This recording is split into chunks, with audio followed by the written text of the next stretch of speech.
to Guantanamo. A road to Guantanamo, and when they come when we were in Kandahar, small planes would bring people. Mm-hmm. Bigger planes, we call them the beast in the cargo, Mm-hmm. like in Arabic, the beast. The first time we see that kind of plane, like wow, this kind of scary, crazy Yeah, beast, like like because at the coming out of airport you nowhere. can Yeah. see them roaring, taking off, landing. I was like, wow, wow, wow. One day they came to call me 441. I know I will be leaving, and I didn't know where. I will never come back. That's what I know. All I know.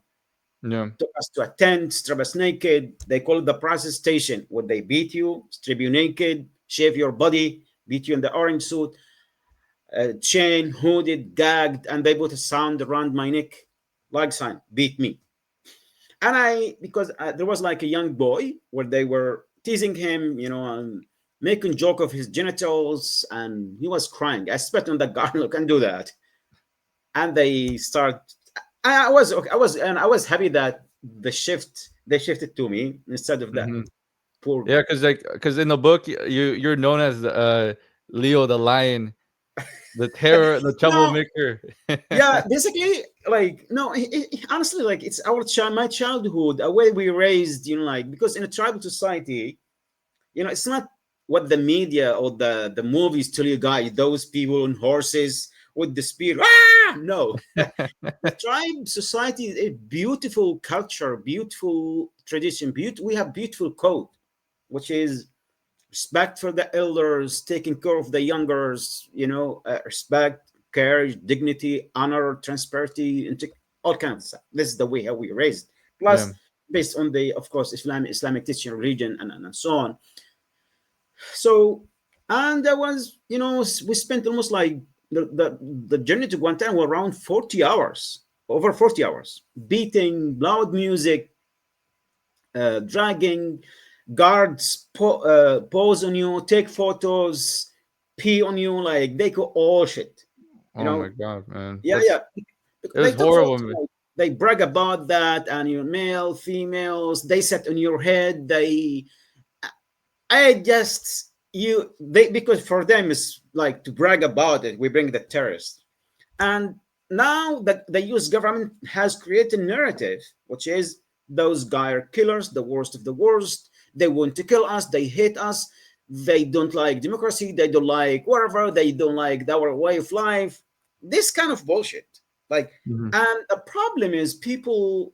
We didn't at that time like there was we the Muslim and couldn't speak or and those Arab rulers, they also under the control. Most of them are oppressors. Honestly, Hmm. you can talk, you can say anything, you can, and people now get a fear. Nobody can talk about against the state or criticize whatsoever. And the media, all the people you can see who Guantanamo terrorists, bad killers. Nobody even like no names, no nothing, no information about us, nothing. And arriving at Guantanamo, we spent 3 months. We had no idea where we were. Like Yeah. we arrived. If you Google Camp X-ray, it's like a makeshift camps with made of uh, length fans on a cement with poles. That's it. No ceiling, absolutely nothing. Heat, went cold, no toilet, absolutely nothing. When we arrived, we are not allowed to talk, stay, even to look at the guard. Don't look at me. Look down. Shut the fuck up. Don't talk.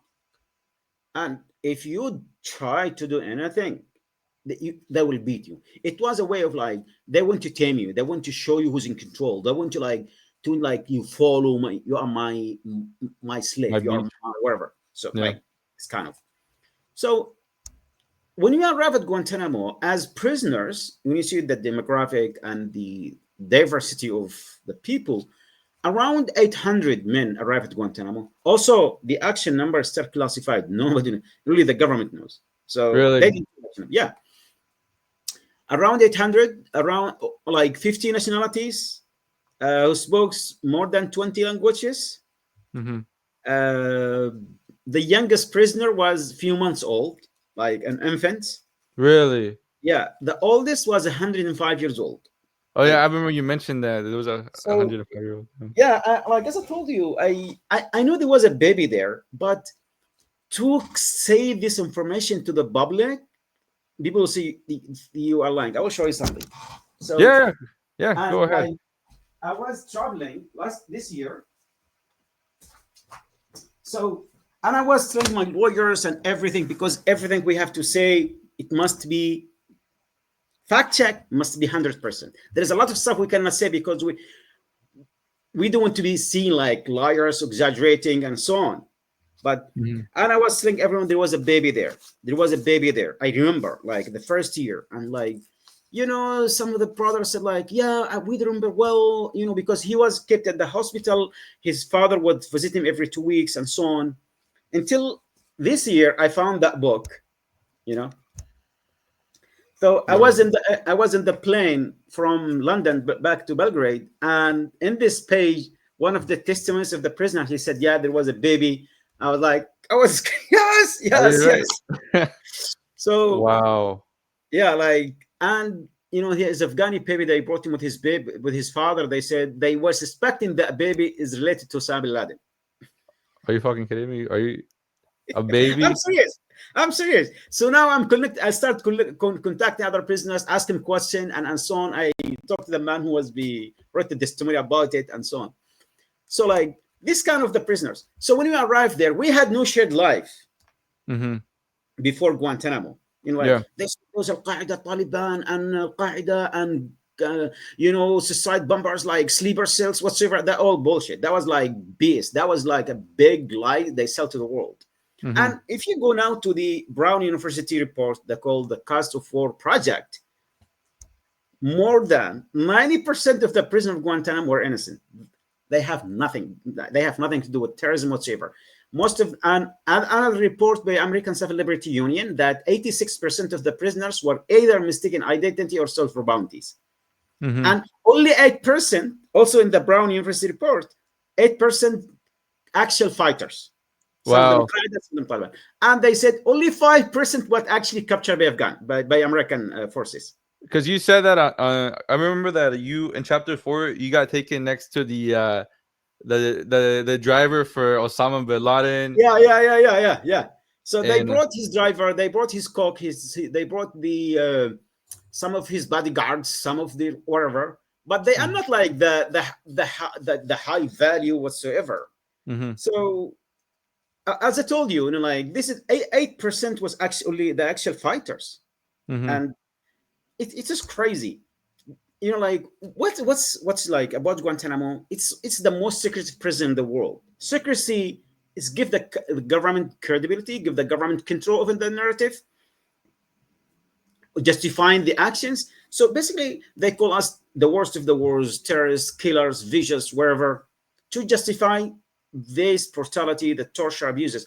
And, after the announcement of the global war on terror campaign, then after that, the Patriot Act, the legalization of the torture, as in 2002, Don Rumsfeld approved that they called the torture memo, which is by the torture program, where General Jeffrey Miller arrived in 2002. I think you heard about General Jeffrey Miller. Yeah, I heard about how he came in there and everything went to hell, and that's when you started Yeah, on. so basically, that asshole, he came when he arrived there. Sorry. So That's okay. he started, he had a mission to develop the torture program. They call it enhanced interrogation technique. Yeah. What beautiful about Americans, they change the terminology, the language to fit so that people can accept the fact that torture is not a torture. It is just it is a it's an interrogation method. That man was sent to Afghanistan to Iraq in 2004 again to implement the same method of torture. And as you know, those photos came of Abu Ghraib, the prison, and so on. That was started at Guantanamo. And And he was the first one who had the camp SOP, standard operation procedure. We call it shit on paper. So because like, but what at that time, the Pentagon and the military minds, they thought, okay, we are going to go war against Muslims, and we need to know how we fight against these people. So Guantanamo was turned to be an experimenting lab. It's the perfect place. You have all Hmm. kind of mindset, all camps. There's nobody's watching. There is no accountability, zero accountability whatsoever. And I think, yeah, there is a report by Seton Hall Law School about that, how Guantanamo was turned to an experimenting lab on prisoners. The research is Guantanamo America's Battle Lab. Hmm. Guantanamo America's Battle Lab, around 80 pages, based on the government document, how they turned that place to be an experimenting lab, Muslim bodies, and so on. So all the prisoners were Muslims, different ages, different countries, different mindset, and the torture, the abuse. Because I know I know in chapter and when in chapter 8 of your book, you talk about how I'm not sure if I'm saying his name right, Zachariah. Zakaria, yeah. Yeah, like how he got hit. He had like you stood up for him because of his tooth getting infected and stuff, and y- Yeah, like everything there, everything around you was designed to break you, mhm, was also under the interrogator's control. mhm, So if you need anything, and from all the time they collect information about you, like mhm, what makes you happy, what makes you angry, what drives you crazy, what do you want, what do you like, what do you not like. That information will be used against you. Anything you say, anything you tell them. And at the beginning, we were naive to listen to them. Oh, this kind of problem, this kind of like. And later on, if weeks later, you can find that stuff actually working against you. So, like, like as I told you, the from 2002, because we don't want to take a lot of time. People, I think, with that. From 2002 to 2010 was the dark age, torture, yeah, abuses. We started also, like, at the beginning we were confused what to do, how to react, because we didn't know where we were. Until 3 months later, we found out we were in Guantanamo, Cuba. The first time, what Guantanamo? Even the name sound weird. Sorry, I like at that time, Guantanamo. mhm, What Guantanamo like? And as the at the beginning was really intense abuses and so on. So start the spark when the guard went to one of the cells, cages, sorry, not cell, and they one of the prisoners was praying, and they took him out. They took the towel of his head and they start beating him. And they took the Holy Quran, they threw it to the toilet. oh yeah, The they threw threw it and stuff, and that's when you Yeah, got all then we mad. just, yeah, we start get a Hell little broke loose. upset and like shouting, yelling, but respectful. We try not to curse because, like, you kind of that person cursing is not in your language, not in your culture. You like calling someone donkey is like committing a capital crime, like donkey, like. Oh. And little by little, I start cursing in different languages, whatever. So learning from the from the guards anyway. So we start hunger strike, the first hunger strike, and we knew we could do something. We could do changes. At the beginning, General Mike Leonard, he tried, to treat us as prisoners of war, but the Pentagon, the other generals was against that. They end up taking him from Guantanamo. Mhm, Uh, So later on, when General Jeffrey Miller, the torture, the abuse start on, and we went on hunger strike many times, force feeding. Some of our brothers died in 2006 under the torture. That time also when Ron DeSantis, Habibi, you heard my story with him, right? yeah, I think so. Ron DeSantis arrived at Guantanamo in 2006 to break the hunger strike and to end up there.